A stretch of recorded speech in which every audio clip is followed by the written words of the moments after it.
দেখি ঘুরি কেমন লাগছে। ভালো লাগছে কিন্তু খুব পোকা। হাই, আজকে আমি চলে গেছিলাম রূপনারায়ণপুরের দেশবন্ধু পার্কের কালী পুজোর মেলাতে, যেটা প্রত্যেক বছর এই টাইমে হয়। আর আমরা প্রত্যেকবার প্রায় 15 দিন মেলার মধ্যে 10 দিন তো যাই যায়, কিন্তু এই বছর সেটা সম্ভব নয়।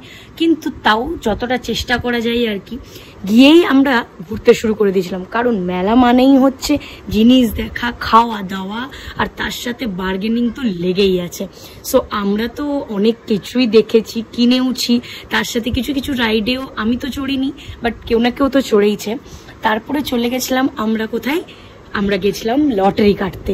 তার মধ্যে তো কিছু কিছু রসগোল্লা এসেছিল, আর কিছু কিছু এসেছিল পেন, এইসব। আর কিছু কিছু অ্যাক্টিভিটিও আমরা করেছি, যেগুলোর মধ্যে আমি তো কিছুই পাইনি। গুবলু পেয়েছিল একটা চিরুনি, যেটা দিয়ে ও নিজের চুল আর নিজের পাপার চুল দুটোই আছড়াচ্ছিল। যাই হোক, তারপরে চলে গেছিলাম আমরা খাওয়ার দিকে, কারণ মেলা মানে খাওয়া দাওয়াটা তো করতেই হবে। তোমাদের কি মনে হয়?